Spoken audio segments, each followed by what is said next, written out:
안녕하세요. 지금은 1월 19일 금요일 0시 38분. 제가 아까 저기를 강의를 마쳤던 룻기가 끝난 지 30분도 안 됐습니다. 성격 급한 민기영 전도사. 여러분들은 반성하셔야 돼요. 저도 이거 의문은 가졌었는데 여러분들 가르치다 본격적인 의문을 가진데 저 같은 의문을 안 가진 사람들은 진짜 개념 없는 사람들이에요. 아니나 다를까 제가 이제 시간은 없어서 제가 오지간하면 주석서는 보지는 않는데요. 주석서에 답이 나왔으면 블로그에도 답이 나왔겠죠. 블로그에서 이런저런 의견은 있는데 참 재밌는 의견들이 많네요. 먼저 제 견해처럼 당연히 말론의 아들이 되는 게 맞다 라는 설에서부터 믿음에 의해서 보아스의 아들이 됐다. 뭐 별의별 설이 다 있어요.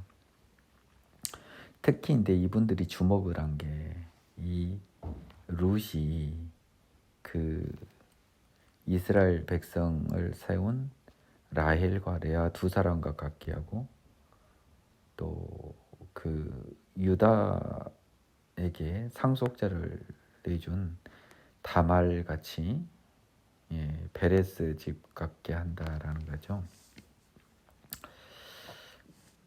이 사실은 유다 큰아들은 엘이잖아요.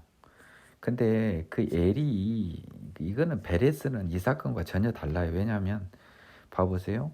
유다의 아들이 장자가 엘입니다. 가령 베레스를 엘의 아들로 보든 어쨌든 유다 엘 베레스든 유다 베레스든 뭔 사이예요. 이건 유다 집안이니까 아무 상관이 없어요.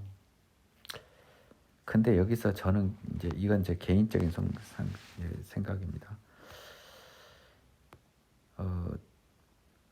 자, 분명 이 법은 나는 있었을 것 같아요. 이제 제 추측인데 나는 이게 거의 맞을 것 같습니다. 나머지 설득력이 하나도 없어요. 이래서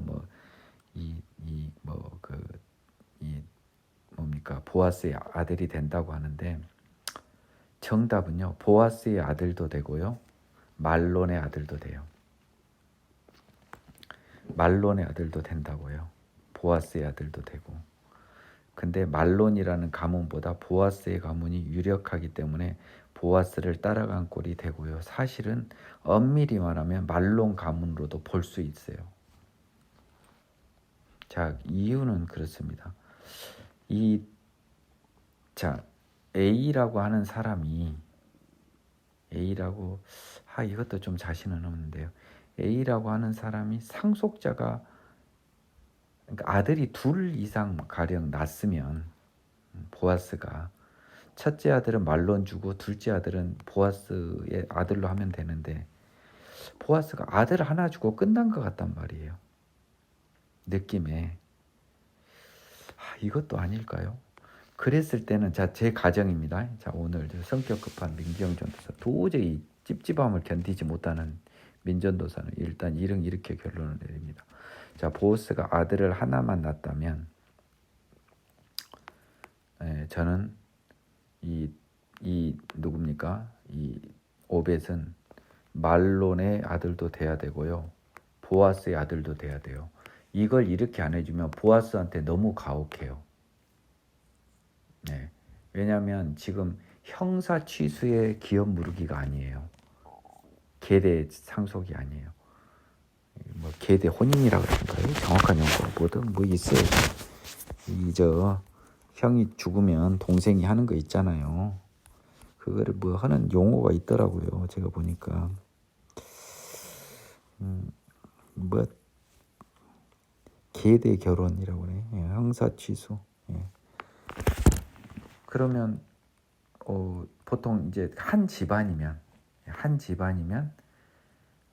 내 둘째가 큰형 이름으로 해서 큰형 집안으로 이어져도 그 집안 문제니까 상관이 없어요. 근데 이 사람들이 지금 논의를 전혀 지금 안 하고 있는 게 이 보아스하고요 엘리멜렉이 형제 관계가 아니에요. 지금 느낌에는 형제 관계가 아니라고요. 그런데 아무리 봐도 이 계대 결혼은 형제 관계만 해당이 되는데 이 갑자기 기업 물을 자의 범위가 확대가 된 것 같단 말이에요. 내가 봤을 때는 형제 아닌 것에서도 그리고 엘리멜렉 집안이 왠지 종손 집안 같아요. 제가 봤을 때는. 그래서 엘리멜렉 집안이 종손 집안인 거 분명히 맞아요. 그러니까 기업을 무르고 난리가 난 거예요. 종손 집안이 아니면 저럴 일이 없거든요. 근데 형제가 아닌데 종손 집안을 위해서 다른 집안에서 이렇게 기업 무르자를 했는데 그 사람이 딱 한 명 낳고 죽어버렸단 말이에요. 이삭처럼 오벳만 낳고. 그러면 이 사람은 두 집안 다의 의미가 있어야 돼요. 두 집안 다의 의미가 있어야 된다니까요. 근데 저는 그래서 이 누굽니까? 보아스가 아들 하나만 낳았기 때문에 이 오벳은 말론의 아들도 되고요. 그리고 알고 봤더니 이 말론이 장자였던 것 같고요. 룻이 더 큰 며느리였던 것 같아요. 이 10절 보니까. 그리고 보아스의 그 집안의 자녀가 돼서 보아스의 아들도 됩니다. 오벳이. 이렇게 오벳이 아들 하나만 낳았을 때는. 근데 저는요 성경을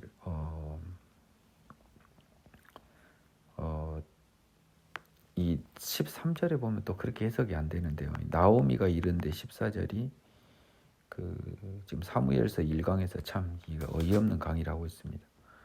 기업 물을 자가 얻게 하지 않냐고 이 아이의 이름이 이스라엘 중에 유명하게 했다. 네 생명의 회복자며.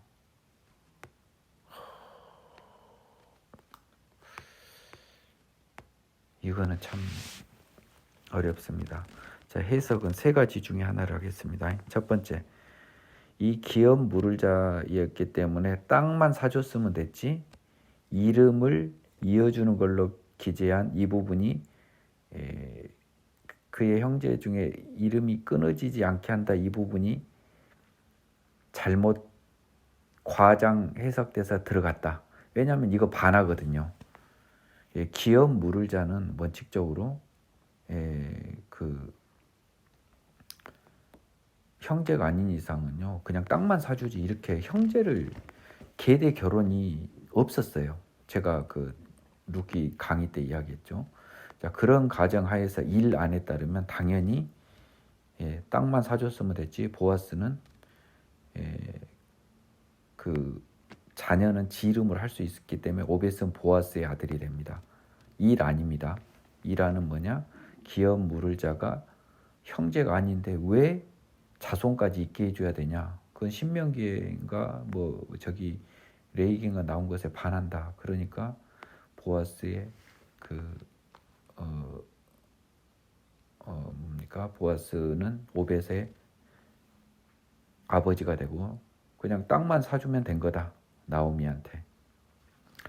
자, 이거 일환이고 두 번째는 이제 이게 법이 바뀌어서 형제가 아니어도 이렇게 이름까지 이어줘야 될 의무가 있다. 종손 집안은 이런 전제입니다. 그런 전제에서라면 두 번째 아니 이겁니다. 이 오벳은 보아스의 아들도 되고 말론의 아들도 됩니다. 이 경우에요. 또 3안이 있습니다. 제 생각입니다. 이건 성경 해석을 좀 넘어요. 오벳이라고 했지 않습니까? 근데 오벳을 이름을 이 나오미가 지은 것 같거든요. 예. 잠깐만요.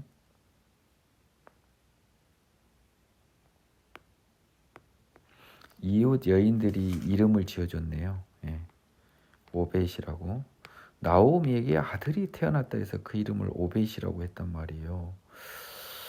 이야, 참 진짜 어렵네요. 저는 이제 마지막 안은 그거예요. 오벳이 둘째 아들이라는 거죠. 첫째 아들이 아니고 둘째 아들이다. 그러니까 오벳은 보아스의 아들이다. 좀 무리한 해석이에요. 이거는. 그런데 그 가능성을 지울 수도 없어요. 자, 첫 번째, 제 결론 내고 사무엘 들어갑니다. 보아스는 땅만 사주면 됐지 이름을 이어줄 필요는 없다. 이것이 신명기적인 해석이다. 형제 관계가 아니다. 보아스와 엘리멜렉은 뭐 기룡 말론과도 형제 관계가 아니다. 그렇기 때문에 땅만 사주면 된다. 그래서 아들은 그 뭡니까? 당연히 보아스의 아들이다. 나는 이것도 설득력이 굉장히 있다고 봅니다. 근데 다만 이 룻기에는 마치 이름을 그냥 이어주는 것이 들어가 있단 말이에요. 신명기하고 반하게. 그래서 그 사이에 법이 바뀌었다고 제가 추측을 했잖아요. 그 부분을 조금 터치하는 부분이 있습니다. 두 번째. 그러면 얘한테 이름을 이어줄 책임이 있다 치자.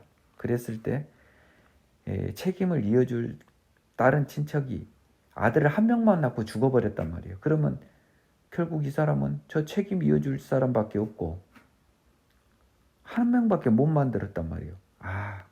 그러면 이거네요. 제 해석입니다. 한 명밖에 못 만들었으면 이 경우에는요. 말론의 아들이 되고 보아스의 아들이 된다는 그 견해는 취소하겠습니다. 한 명밖에 못 낳고 죽어버리면요. 그 사람 하느님이 얼마나 이뻐요. 하는 짓은. 이쁘잖아요. 아들 한 명만 낳고 죽었지만 이 기업 이을 생각으로 이 누굽니까? 이름이 누구야? 여자 귀여우네. 룻한테 들어간 보아스가 얼마나 착해요. 그러니까 한 명밖에 못 낳고 죽으면 기업 물을 자의 집한테 못 줘. 이거는 추가로 한 명이 더 있어야만 이 말론의 아들이 되고 그 한 명밖에 못 낳고 죽어버리면 그냥 보아스의 아들이 되는 거예요. 하느님 입장에서는 그래야 되잖아요. 형제관계도 아닌데 지금 여기 들어와서 기업 물을 자의 책임을 이행해 줄 것도 고마워 죽겠는데. 자, 그래서 나오미는요. 이 그 오벳이라고 했는데 이것이 다음에는 자 봐보세요. 또 낳을지 알았어요. 룻이 아들을 또 낳으면 당연히 그 아이는 보아스의 아들이 되고 이 아이는 말론의 아들이 되는 건데 이상하게 하느님이 무심하시지. 그 다음에 아들을 안 줘버린 거야. 하나밖에 못 낳은 거야. 룻이 보아스를 통해서. 그랬을 때는 이런 경우 기업 물을 자의 책임을 이행한 사람한테는 한 명밖에 못 낳으면 보아스의 아들이 되게, 즉 그 기업 물을 자의 책임을 이행한 그 착한 그 아이의 집을 잇게 땅은 땅대로 주지만, 땅은 이제 그 룻 일가 나오미 집안에 주지만 기업은 보아스에 있게 한 것. 저는 이게 맞을 것 같아요. 저는 이걸로 정리하랍니다. 저는 오늘 이렇게 정리할게요. 막 이야기를 하다 보니까 이렇게밖에 해석이 안 돼요. 자, 법은 바뀌어서 형제가 아니어도 기업 물을 자의 책임을 이행하는 사람이 종손 집안의 자녀를 둘 이상 낳으면 이해해야 될 그런 율법이 생겼을 거예요. 근데 원래는 보아스가 룻을 만나서 오벳을 낳고 또 더 낳을지 알았어요. 그래서 오벳을 낳고 또 다른 사람을 낳으면 그 사람은 보아스의 아들이 되겠죠. 말론의 아들, 오벳은 말론의 아들이 되고. 근데 하나밖에 못 낳고 죽어버렸어요. 기업 물을 자의 책임을 다른 집안에서 이행을 했는데, 그랬을 때는 하나밖에 못 낳았을 때는 그 의도는, 착한 의도는 인정해서 땅은 룻 집안이, 엘리멜렉 집안이 차지하지만 자녀만큼은 보아스는 보아스의 집안으로 이어야 한다는 거예요. 왠지 나는 이런 법이 있었을 것 같아요. 제 법률가적 관점에서는. 그것 이외에 아까 제가 제기를 했던 모든 안들은 다 좀 안 맞아요. 안 맞아. 뭐 두 집안에 하면은 뭐 그렇게 따지면 말론 집안의 아들도 되고 보아스 집안 말도 안 되는 거고, 그건 취소합니다. 그건 법적으로 맞지 않아요. 법감정에. 그래서 최악의 경우는 오벳이 둘째 아들이면 이게 설명이 돼요. 그렇죠? 오벳이 둘째 아들이면 되는데 느낌상 오벳이 둘째 아들이라고 보기도 물리 해석을 넘어요. 성경에. 하나밖에 못 낳고 죽었다고. 그렇다면 추측할 건 하나밖에 없지 않냐. 이건 형제가 자기 형의 그 형수를 이어서 이름을 이어준 것과 달리 다른 집안 사람이 종손 집안한테 들어간 느낌이라니까. 그러면 종손 집안에 들어가려고 했는데 그 집안에 아들을 이어주려고 갔는데 하나 낳고 정작 나를 위해서는 못 낳고 죽어버렸어. 그랬을 때는 원칙적으로 그 하나 남은 사람은 종손 집안이 아니고 그 내 아들이 되는 그런 건가 봐요. 그렇지 않으면은 이게 해석이 안 됩니다. 아니면은 땅만 물어주는 걸로 끝나고 아들 이어주는 것은 이 룻기의 기제가 조금 잘못된 기제다. 이 둘 중에 하나밖에 없어요. 이 두 개밖에 없어요. 룻기의 기제가 잘못돼서 땅만 물어주면 되는 거지 아들까지 이어주는 건 신명기에도 반하거든요. 그래서 이 룻기와 같은 법은 없었다. 이란 두 번째, 룻기와 같이 기업 물어준 자가 종손 집안에 이름을 세워줘야 할 것까지 확장됐다라는 가정하에서 놓고 보면 그 사람이 아들을 둘 이상 못 따고 결과적으로 이어주려다가 한 명만 얻고 죽어버렸다면 그 죽어버린 사람이 낳은 한 명은 그 기업 물을 자의 집안을 이어주는 것이 아니라 죽은 그 사람의 집을 이어주는 걸로 법이 있었을 거예요. 그래서 보아스가 오벳을 낳은 것이 된 겁니다. 이 둘 중에 하나일 것 같아요. 도저히 찜찜해서 잠을 못 자겠어요. 이렇게라도 일단 정리를 하고 잠이라도 자야 될 거 아닙니까? 잠 못 자는 마당에 사무엘상 시작합니다. 다윗서예요. 말만 사무엘서지 본질은 다윗서라고요. 왜냐하면 사무엘, 사울, 다윗이 나오는데 사무엘 하에서는 본격적으로 다윗이 나오거든요. 그러면 사무엘상 하 하면 차라리요 사무엘상을 사무엘, 사울서, 사무엘하를 다윗서 하면 돼요. 근데 전반적으로 다 놓고 보면 누가 봐도 다윗서죠. 하지만 명칭은 사무엘서입니다. 자, 방금 전 룻기를 통해서요. 하나님은 새 출발을 합니다. 다윗을 향한 출발이에요. 다윗을 어떻게 바로 출발합니까? 지금 그래서 사무엘, 사울을 거쳐서 다윗이 등장합니다. 이 두 사람은 모두 다윗을 위한 조연입니다. 그래서 물경 강의 중에 17분이 이전에 룻기의 그 핵심적인 쟁점이에요. 나 이거 누가 좀 정확하게 해석해 줬으면 좋겠어요. 근데 저는 A 아니면 B라는 거 분명히 이야기했습니다. 이건 땅만 물어주면 되는 거다. 법에 따르면 법이 안 바뀌었다는 가정하에. 두 번째, 법이 바뀌었다는 가정하에서 이름까지 이어줘야 되는데 그 좋은 뜻으로 들어간 사람이 하나만 낳고 아들 하나만 낳고 죽어버렸다면 이 사람 좋은 일 하다가 정작 지 가문 놓쳐버리면 안 되잖아요. 그럴 때는 한 명일 때는 미안하지만 이름 있는 건 포기하고 자기 집안 가문을 이어야 돼. 나오미가 좋아한 것은 오벳 말고 또 하나 나서 그것은 보아스 가문, 오벳은 우리 말론 가문 될 줄 알았지. 근데 더 이상 아들 못 낳고 보아스가 죽어버릴지 어떻게 알았냐고요. 늙은 보아스가 죽어버렸든지 룻한테 애가 안 생길지 어떻게 알았냐고 아들이. 아마 그런 느낌입니다. 저는 약간 후자의 느낌이 조금 더 강한 것 같아요. 확률적으로. 자, 흥분하게 됐습니다. 제가. 이것을 고민 안 하고 성경을 본 사람들은 정신이 없는 사람들이에요. 정신이 하나도 없는 사람들. 이렇게 본 분들이라고요. 자, 저는 이렇게 결론 내고요. 사무엘상 들어갑니다.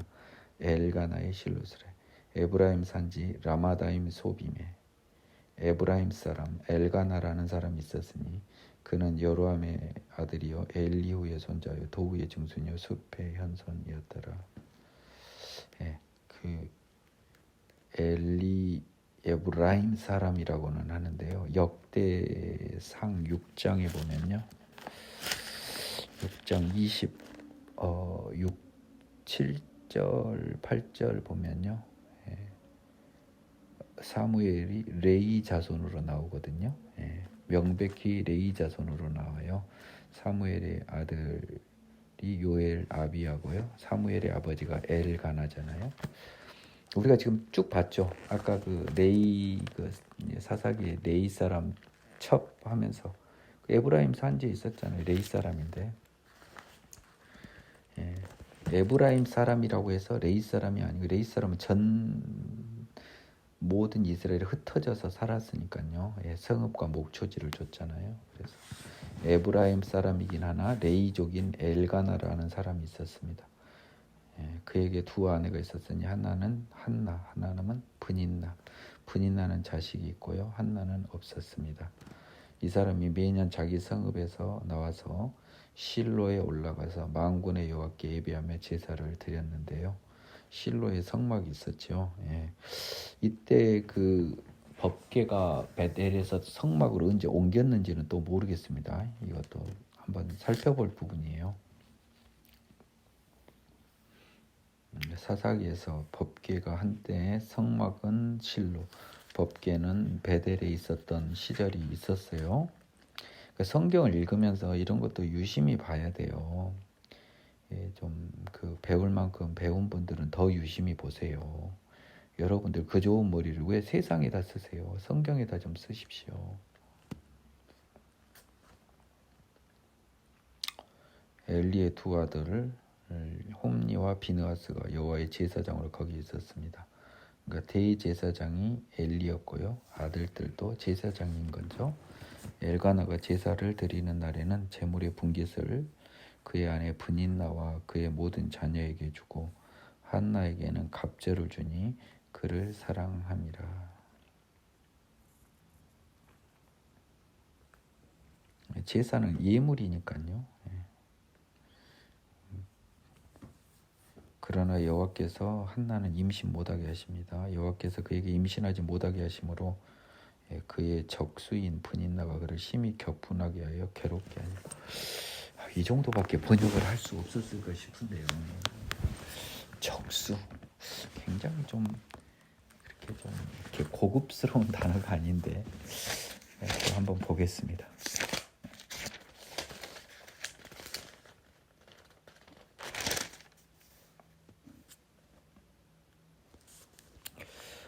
참고로 그 6절이죠. 교전에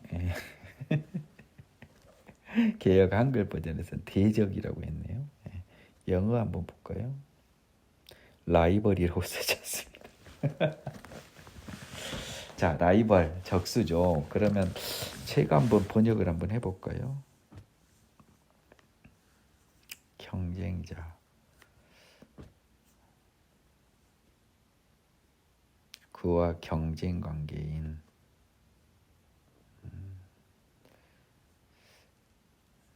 참 적수는 어울리지 않아요. 근데 아무튼 라이벌로 써졌네요. 브닌나가 그를 심하게 격분하여 괴롭게 하더라.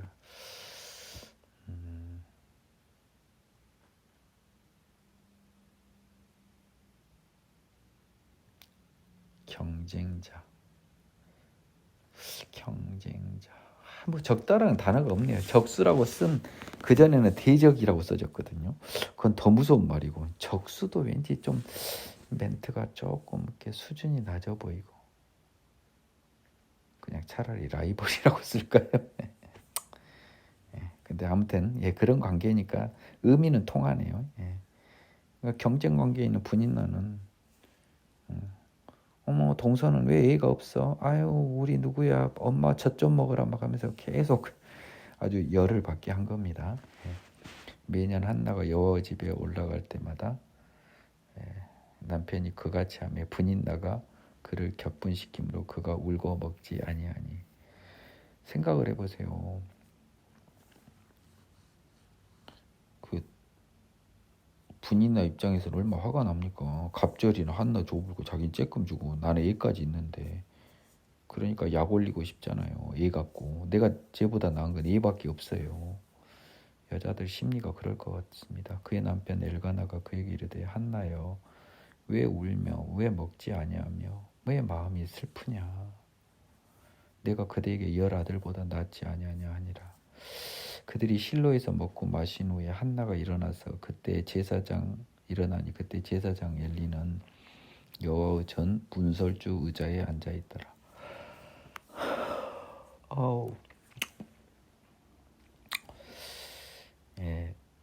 이제 뭐 예물 드리니까 먹고 마시잖아요. 가서 그 축제예요. 제사가. 예배 비슷한 거고 예물이니까. 그 한나가 마음이 괴로워서요. 그 기도하고 통곡하며,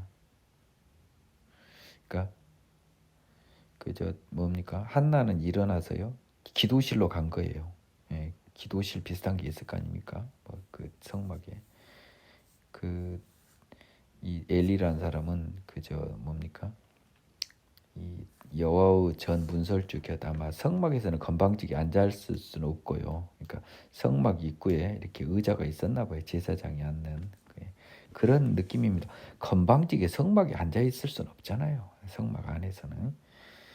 그래서 소원하 이르되 만군의 여호와 만일 주의 여종 고통을 돌아보시고 나를 기억하사 주의 여종을 잊지 아니하시고 주의 여종에게 아들을 주시면 내가 그의 평생에 그를 여호와께 드리고 삭도를 그의 머리에 대지 아니하겠나이다. 이게 나실인의 서약이죠.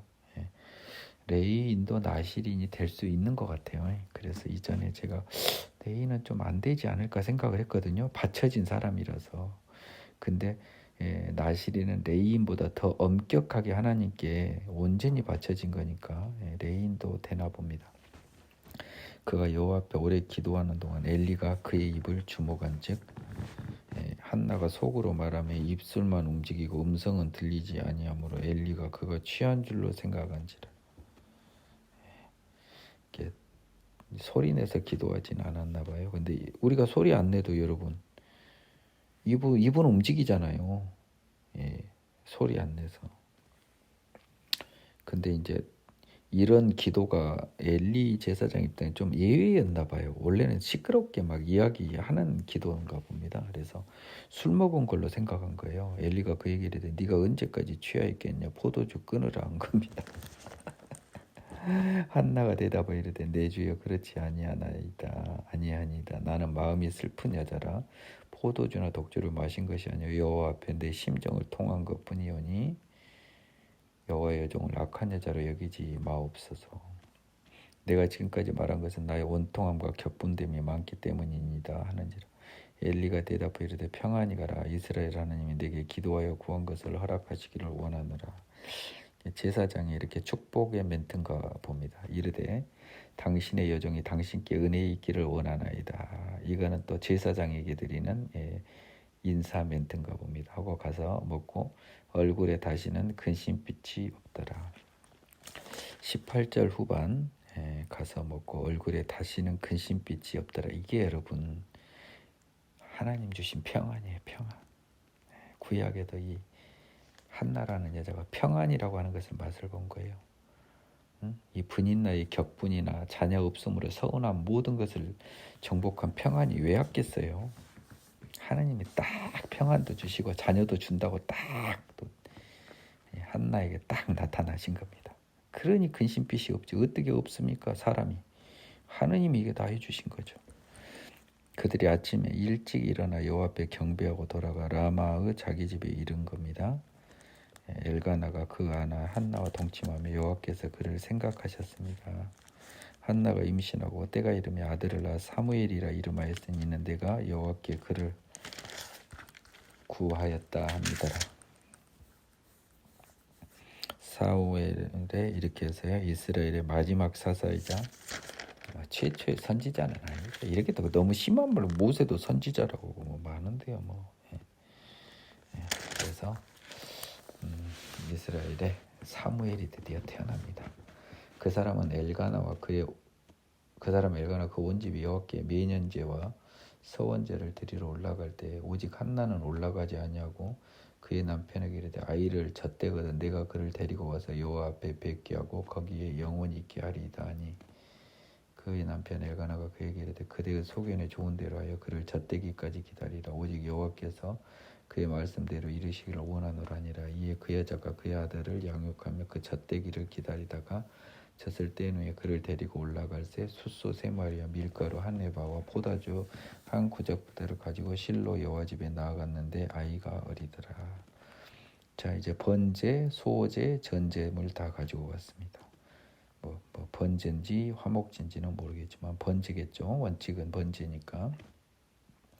예물의 원칙은 번제 같아요. 그들이 숫소를 잡고 아이를 데리고 엘리에게 가서 한나가 이르되 내 주여 당신의 사심으로 맹세하나이다. 나는 여기서 내 주 당신 곁에 서서 여호와께 기도하던 여자라. 이 아이를 위하여 내가 기도하였더니 내가 구하여 기도한 바를 여호와께서 내게 허락하신지라. 그러므로 나도 그를 여호와께 드리되 그의 평생을 여호와께 드리나이다고 그가 거기서 여호와께 경배하니라. 어렵게 얻은 아들을 여호와께 바치겠다는 그 소원을 미루지도 않고요. 젖을 떼자마자 바로 데리고 갑니다. 그리고 약속을 바꾸지도 않죠.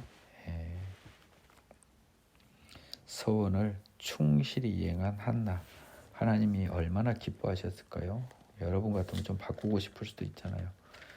바꾸고 싶진 않더라도 우리의 말할 때나 좀 데리고 갈까요? 막 그럴 것 같잖아요. 그런데 하나님을 이렇게 만난 사람들은요, 하나님을 부인할 수가 없어요. 그러니까 하나님의 말씀을 어떻게 어깁니까? 그리고 하나님이 또 아이 줄 것 같은 마음도 준 거예요. 한나가 기도하여 이르되 한나가 기도합니다. 내 마음이 여호와로 말미암아 즐거워하며 내 뿔이 여호와로 말미암아 높아졌으며 내 입이 내 원수들을 향하여 크게 열렸으니 이는 내가 주의 구원으로 말미암아 기뻐함입니다. 이 여자에게 구원은 뭐죠? 자녀가 생긴 거잖아요. 구원은 몸이 나온 것도 구원이라고 하고요. 이것을 가지고 영원한 생명이라고 말할 수는 없습니다. 여호와 같이 거룩하신 이가 없으신 이는 주밖에 다른 이가 없고 우리 하나님 같은 반석도 없으심이니이다.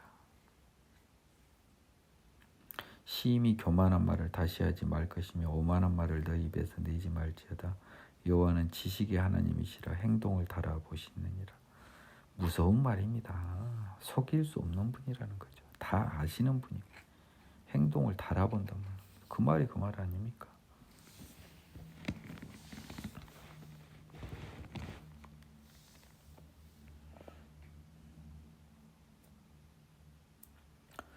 예, 2장 1절의 주의 구원을 저는 개인적으로 자녀를 얻게 된 것으로 축소 해석했는데요. 이것을 우리 죄사함과 영원한 생명인지는 제가 장담은 못하겠어요. 그런 건방진말을 못하겠는데 일단은 제 생각인데 그 정도까지는 나아간 것은 아니지 않을까 그런 마음입니다. 그거는 단정적인 표현은 아닙니다. 여호와는 지식의 하나님이시라 행동을 달아보시느니라. 얼마나 멋있어요 표현이. 여호와는 마음속을 감찰한다는 거 똑같잖아요. 너무 멋있는 표현이라 제가 밑줄도 크고 형광펜도 칠했네요. 용사의 활은 꺾이고 넘어진 자는 힘으로 띠를 띠도다. 강한 자는 꺾이고 쓰러진 자는 일어서네요. 풍족하던 자들은 양식을 내 품을 팔고 줄이던 자들은 다시 줄이지 아니하도다. 전에 임신하지 못한 자는 7을 낳고 많은 자녀를 둔 자는 쇠약하도다. 여호와는 죽이기도 하시고 살리기도 하시며 수월에 내리기도 하시고 거기에서 올리기도 하시는도다. 점점 2장 1절이 영원한 생명으로 보입니다. 뒤에 보니까요. 나는 한나가 이 정도 믿음의 여자인지는 몰랐는데요. 점점 믿음의 여자로 보이네요. 여호와는 가난하기도 하시며 부하기도 하시며 낮추기도 하시며 높이기도 하시는도다. 가난한 자를 진토에서 일으키시며 빈궁한 자를 거름더미에서 올리사 귀족들과 함께 앉게 하시며 영광의 자리를 차지하게 하시는도다. 땅의 기둥들은 여호와의 것이라 여호와께서 세계를 그것들 위에 세우셨도다. 와, 점점 영원한 생명으로 가네요. 이거는 하나님을 만나지 않은 사람은 나올 수 없는 발언들이네요. 그가 그의 거룩한 자들의 발을 지키실 것이요 악인들은 흑암 중에 잠잠하게 하시리니 힘으로 이길 사람이 없음이로다. 더더욱 여호와를 대적하는 자는 산산이 깨질 것이라 하늘에서 우레로 그들을 치시리로다. 여호와께서 땅끝까지 심판을 내리시고 자기 왕에게 힘을 주시며 자기 기름 부음을 받은 자의 뿔을 높이시로다. 예수까지 보여요. 수정합니다. 그러니까 내가 지금 예습 안 하고 강의한 느낌이 역력히 보이죠. 영원한 생명의 구원으로 보입니다.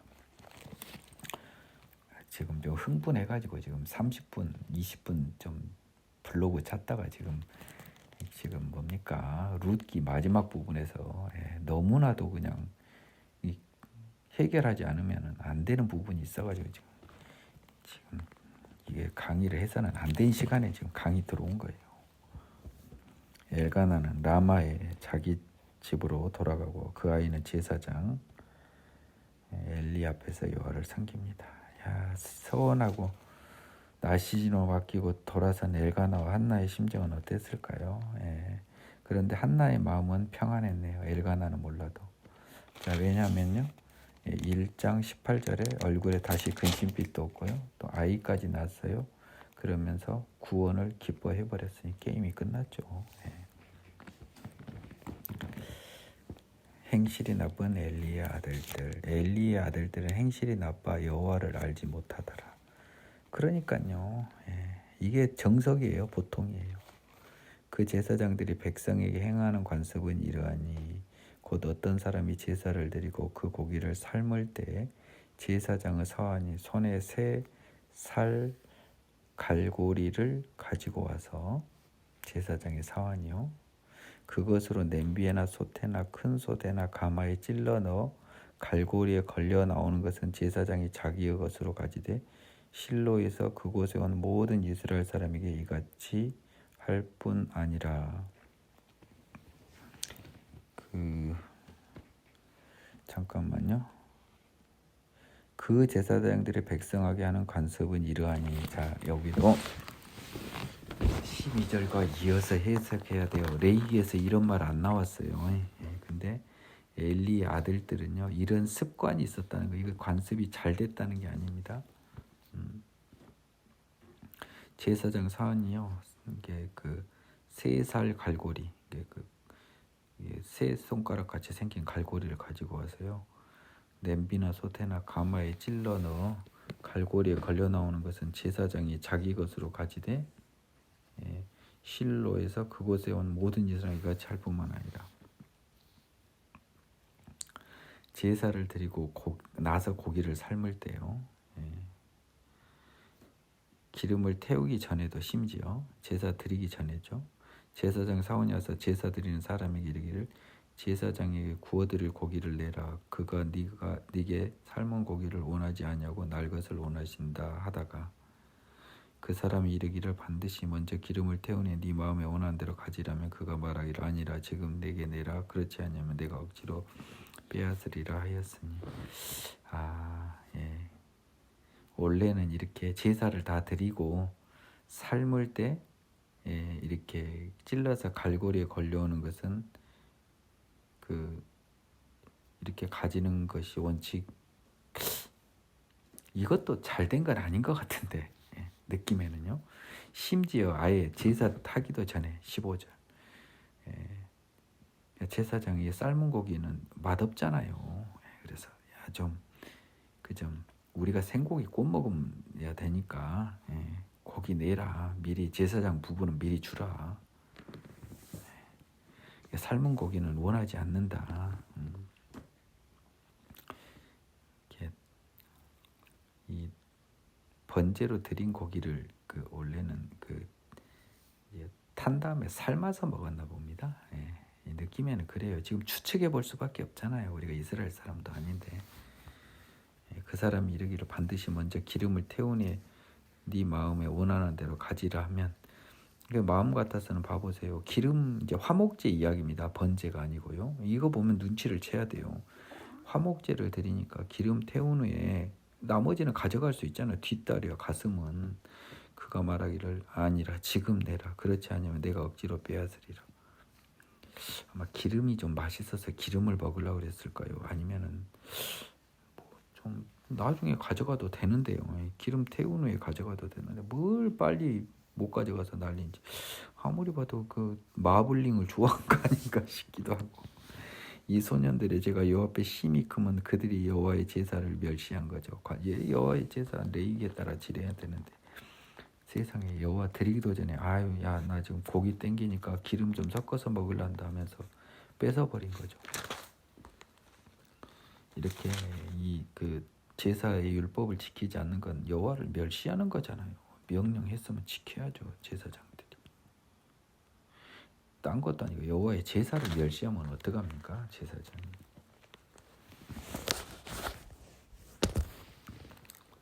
실로의 몸은 사무엘. 오늘은 3장까지만 하겠습니다. 사무엘은 어렸을 때 세마포 에봇을 입고 여호와 앞에 섬겼더라. 지금 사무엘은 제사장은 아니고 뭐예요? 나실인입니다. 여러분 잘 보세요. 지금 현재는요. 근데 이 사람들도 세마포 에봇을 입고 섬겼나 봐요. 이거 뭐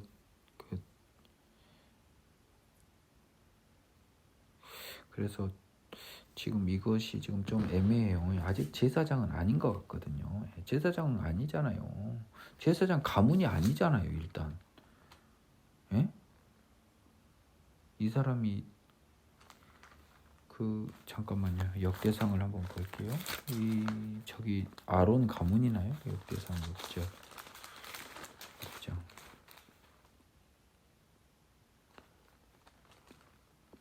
26장이었죠. 죄송합니다.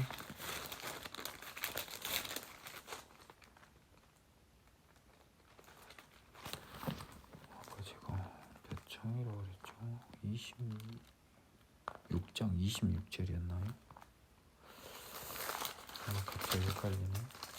네, 보겠습니다. 6장 27, 8, 9절인데 레위 자손, 게르손, 고앗 자손, 고앗 자손이 다 되는 게 아니고 아론 자손이어야 되잖아요.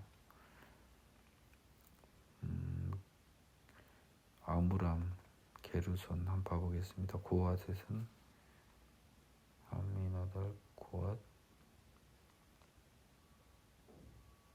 게르손, 요압.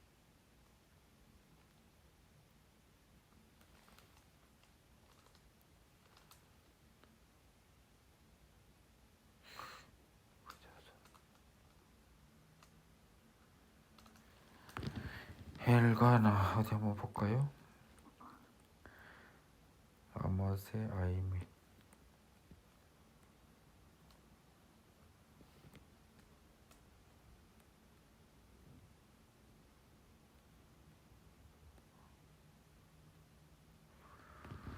아무리 고앗 자손이라 하더라도 잠깐만요. 아므람 자손 중에 아론 자손이어야 되나요?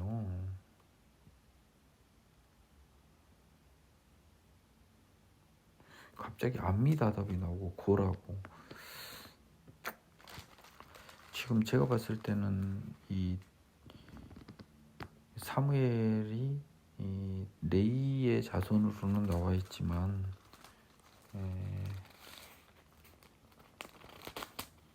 잠깐 봐볼게요. 이거 한번 봐보겠습니다.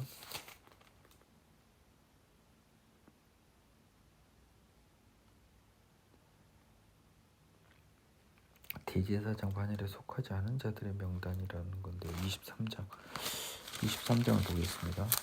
오늘 어차피 저기까지밖에 안 하니까요. 게르손 자손 그와 아므람, 이스라엘, 아론, 모세니 그렇고 한데다 모세의 아들들은 엘리에셀, 게르모, 엘리에셀, 헤브론, 이스라엘, 여아시엘, 이사, 미가,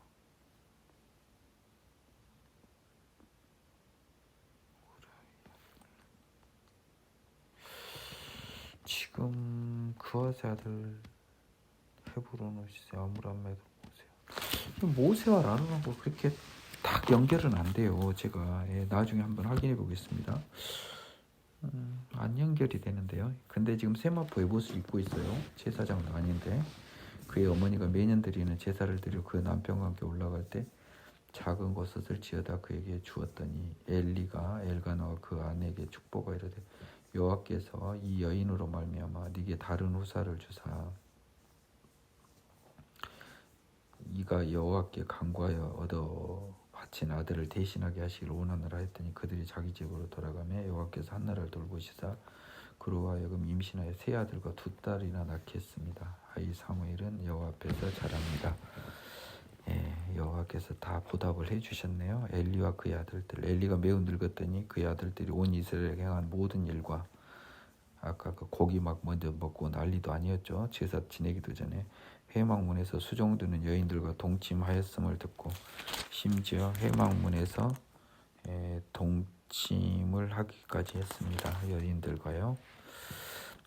그들에게 이르되 너희가 어찌하여 이런 일을 하느냐 내가 너희 악행을 이 모든 백성에게 듣노라. 내 아들들아 그리하지 말라. 내게 들리는 소문이 좋지 아니하니라. 너희가 여호와 백성으로 범죄하게 하는도다. 사람이 사람에게 범죄하면 하나님이 심판하시려니와 만일 사람이 여호와께 범죄하면 누가 그를 위하여 간구하겠느냐 하되 그들이 자기 아버지의 말은 듣지 아니하였으니 여호와께서 그들을 죽이기로 뜻하셨습니다. 이게 다 하나님 뜻이에요. 하나님 주권이에요. 아이 사무엘이 점점 자라며 여호와와 사람들에게 은총을 더욱 받습니다. 사무엘과 엘리의 자녀들이 대비가 되고 있습니다. 엘리 집에 내린 저주. 하나님의 사람이 엘리에게 와서 그에게 이르되 여호와의 말씀에 너의 조상의 집이 애굽에서 바로의 집에 속하였을 때에 내가 그들에게 나타나지 아니하였느냐. 지금 모세 아론 이야기하는 거 아닙니까? 그렇죠? 너희 조상의 집이 모세 아론 특히 아론 집 아닙니까? 이스라엘 모든 지파 중에 내가 그를 택하여 내 제사장으로 삼아 아론 이야기하는 거 아니에요. 그가 내 제단에 올라 분향하면 내 앞에서 에봇을 입게 하지 아니하였느냐. 이스라엘 자손이 드리는 모든 화제를 내가 네 조상의 집에 주지 아니하였느냐. 번제와 화제물 중에서 저기를 차지했죠. 제사장들이 일정 부분을 너는 어찌하여 내가 내 처소에서 명한 내 제물과 예물을 밟으며 네 아들들을 나보다 중하게 여겨 내 백성 이스라엘이 드리는 가장 좋은 곳으로 너희들을 살지게 하느냐. 이 마음을 다 아는 거잖아요. 우리 저 하나님이니까. 그래서 뭡니까? 이 엘리가 마음속을 다 보니까요. 여러분 이 29절의 말을 보고요. 여러분 되게 조심해야 돼요. 그 29절의 말을 보고요. 24절과 25절의 엘리의 말이요. 얼마나 성의 없는 교훈인지가 보여요. 마음속을 다 보는 하나님은요. 네 아들들을 나보다 더 중히 여겨라는 말을 이미 해버렸어요. 29절에서. 그러면 24절, 25절의 충고는 뭔 충고다? 형식적인 충고다. 진실한 충고가 아니었다. 이거는 엄히 훈계할 내용이니 그냥 형식적인 충고였던 거예요. 내 재물과 예물을 밟는다라면 레이기에 규정한 제사 규례를 어긴다는 의미죠. 이스라엘이 드리는 가장 좋은 곳으로 너희들을 살찌게 하는. 저그들 맛있는 거 저그들이 먹어버려. 기름까지 섞어 먹어버렸어. 내가 봤을 때 기름이 맛있잖아요. 여러분 먹어봐서 알지만 죄 중에 죄인데 아마 그런 추측이 들어요. 그러므로 이스라엘 하나님 나 여호와가 말하더나 내가 전에 내 집과 네 조상의 집이 내 앞에 영원히 행하리라 했으나 이제 나 여호와가 말하노니 결단코 그렇게 하지 아니하리라. 나를 존중히 여기는 자를 내가 존중히 여기고 나를 멸시하는 자를 내가 경멸하리라. 하나님 이건 당연한 거죠. 공의 하나님이라. 보라 내가 네 팔과 네 조상의 집의 팔을 끊어 네 집에 노인이 하나도 없게 하는 날이 이를지라.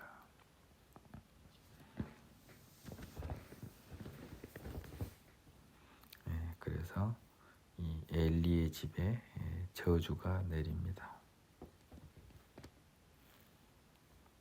이스라엘에게 모든 복을 내리는 중에 너는 내 처소의 환난을 볼 것이요 내 집에 영원토록 노인이 없을 것이며 내 제단에서 내가 끊어버리지 아니할 네 사람이 네 눈을 세잔하게 하고 네 마음을 슬프게 할 것이요 네 집에서 출산되는 모든 자가 젊어서 죽으리라.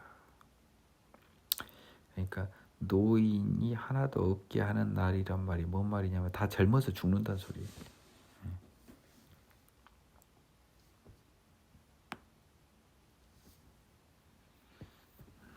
내 제단에서 내가 끊어버리지 아니할 내 사람이 네 눈을 세잔하게 할 것이요 네 마음을 슬프게 할 것이요 내 집에서 출산되는 모든 자가 젊어서 죽는답니다.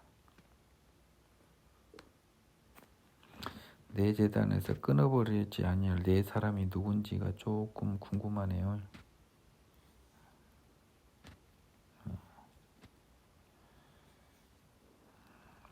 뭐 아무튼 이렇게 끊어버리지 아니할. 뭐 한번 좀만 더 자세히 한번 볼까요? 집에 노인이 하나도 없게 하는 이스라엘에게 모든 복을 내리는 중에 너는 내 처소에 환난을 볼 것이요 내 집에 영원토록 노인이 없을 것이며 내 제단에서 내가 끊어버리지 아니할 네 사람이 네 눈을 세잔하게 할 것이니 네 주변의 모든 사람이요 제단에서 섬기는 너희 집 위에 나머지 제사장 관련 사람들 제사 관련 사람들이 너를 슬프게 할 것이고 네 집안은 어차피 제사장 몫은 끝이다. 네 집에서 출산되는 모든 자는 젊어서 죽는다. 네 두 아들 홈리와 비느하스가 한날에 죽으리니 그들이 당할 일이 네게 표징이 되리라. 나중에 실제 발생하죠. 내가 나를 위하여 충실한 제사장을 일으키리니 그 사람은 내 마음 내 뜻대로 행할 것이라.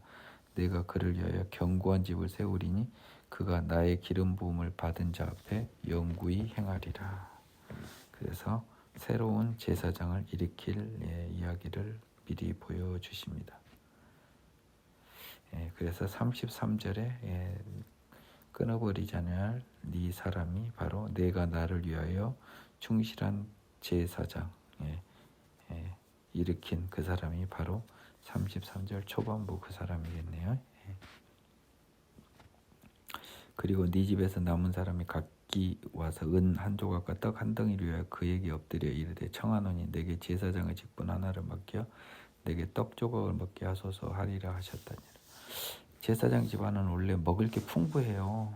근데 네 집안은 다 쫓겨나가지고 레위 집안인 중에서 그냥 제사장 권한이 없는 일반 레위 집안으로 쫓겨나가지고요. 제사장한테 와서 좀 돈 좀 주십시오. 한 푼 주십시오.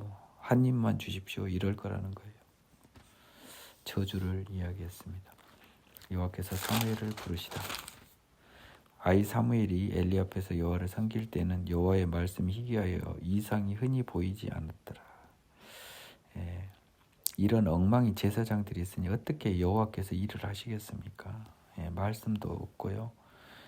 이상이 흔히 보이지 않았어요. 아마 환상을 의미하는 것 같아요. 이상이. 엘리의 눈이 점점 어두워가서 잘 보지 못하는 그때 그가 자기 처소에 누웠고 하나님의 등불은 아직 꺼지지 아니하였으며 성막 안에 하나님의 등불을 말하는 것 같아요. 사무엘은 하나님의 궤에 있는 여호와 전에 누웠습니다.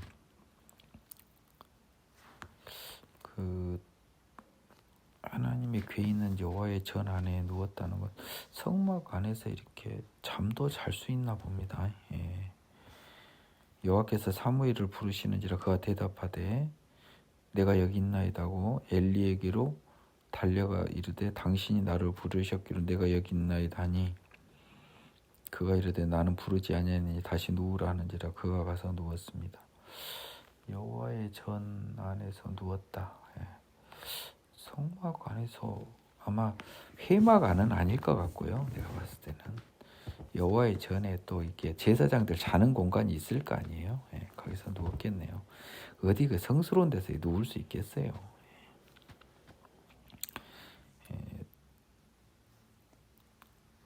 다시 누우라 하는지라 그가 가서 누웠더니 여호와께서 다시 사무엘을 이제 여호와가 부르는데 지금 자꾸 사무엘이 일어나 엘리에게로 가요.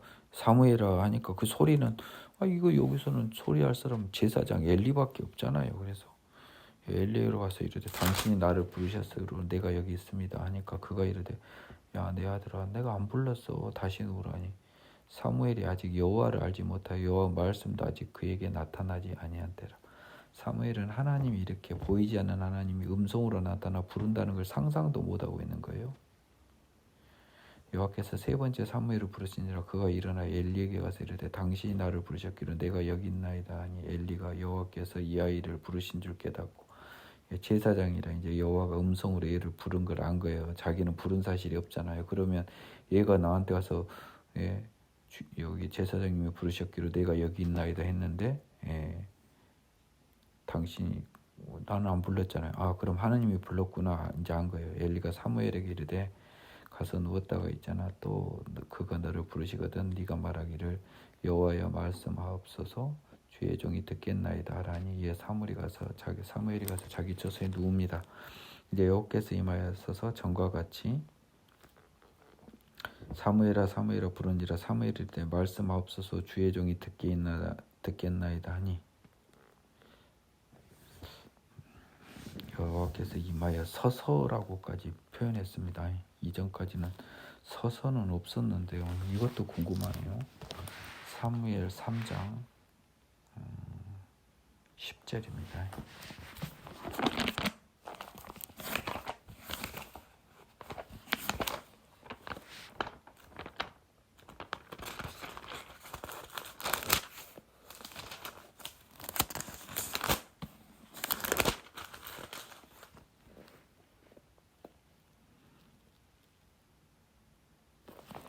스투드라고 해서 스탠드에 과거형이 있는 걸로 봐서는 약간 여호와의 임재가 있는 것처럼 느껴집니다. 10절에서요. 사무엘아 사무엘아 부르시는지라 사무엘이 말씀하옵소서 주의 종이 듣겠나이다 하니 여호와께서 사무엘에게 이르시되 보라 내가 이스라엘 중에 한 일을 행하리니 그것을 듣는 자보다 두 귀가 울리리라. 내가 엘리의 집에 대하여 말한 것을 처음부터 끝까지 그날에 그에게 다 이루리라. 내가 그의 집을 영원토록 심판하겠다고 그에게 말한 것은 그가 아는 죄악 때문이니 이는 그가 자기 아들들이 저주를 자청하되 금하지 아니하였습니다. 자기 아들의 저주를 알고도 금하지 않아요. 그 마음속을 흔히 본 거예요. 하나님보다 자식을 더 사랑한 제사장이에요. 그러므로 내가 엘리의 집에 대해 맹세하기를 엘리 집의 죄악은 제물로나 예물로나 영원히 속죄함을 받지 못하리라 하였노라. 제사장에 대한 그 속죄제가 있었어요. 조금 좀 독특했습니다. 제가 알기로는 레위기 4장에서요. 특별하게 그 부지중해라는 게 빠져 있었어요. 다만 속함을 받는다는 기재는 없었어요. 이건 확인적인 의미입니다. 당연한 거죠. 어떻게 제물로나 예물로 속죄를 받겠어요. 사무엘이 아침까지 누웠다가 혹시나 착각할지 모르는데 이걸로도 당연히 안 되는 거예요. 원래 안 되는 거고요. 이 고의적인 죄가 어떻게 속함을 받습니까? 사무엘이 아침까지 누웠다가 여호와의 집의 문을 열었으나 그의 이상을 엘리에게 알게 하기를 두려워하더니 이제 아침까지 누웠다가요. 이제 또 성막 문에 들어갔는데 그것을 하나님께 들은 그 환상의 말씀을요. 엘리에게 알게 하기를 두려워했습니다. 또 3장 15절도요. 봐야겠습니다. 3장 15절.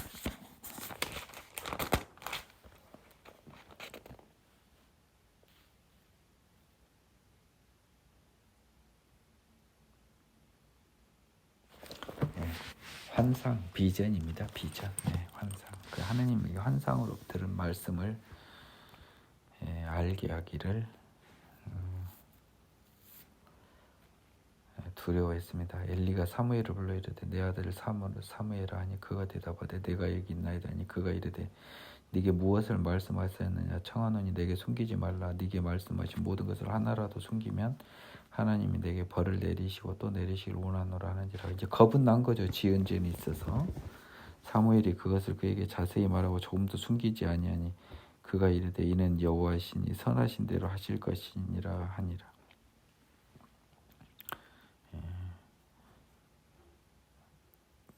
이 말의 의미는 정확히는 모르겠습니다만 정신 못 차린 소리가 아닌가 싶어요.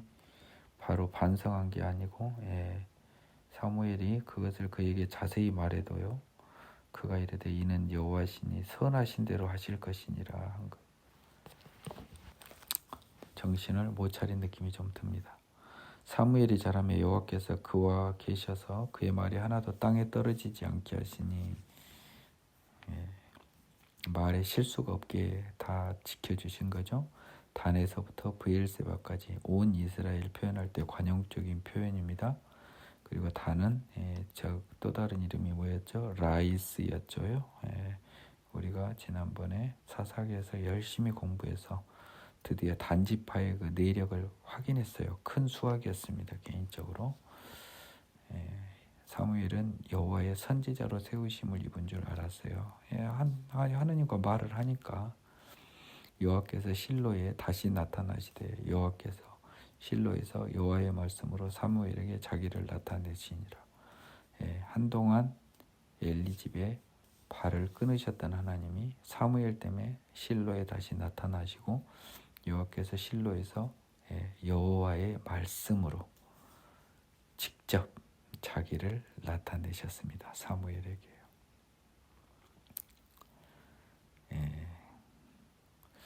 뭐 반드시 이게 음성으로 이렇게 그 자기를 나타내셨다. 이런 해석이 가장 직접적인 해석이고요. 조금 확장을 해석하면요, 여호와의 능력이 사무엘에게 나타나셨다라고 볼 수도 있습니다. 근데 여기는 약간 말씀으로의 좀 원칙적인 의미에 치중했으면 좋겠네요. 어차피 마지막인데 한번 보겠습니다. 3장 21절. 앞으로는 조금 의문이 있는 것들은요, 바로바로 제가 영어 성경을 통해서 한번 확인을 해볼게요. 나쁠 건 없잖아요.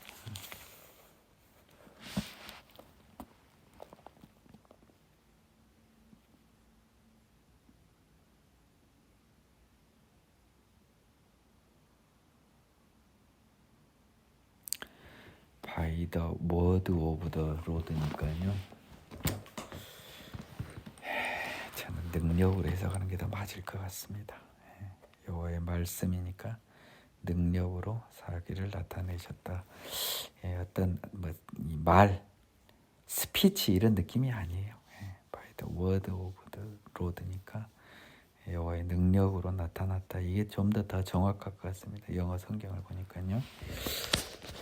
오늘 여기까지 하겠습니다. 수고하셨습니다.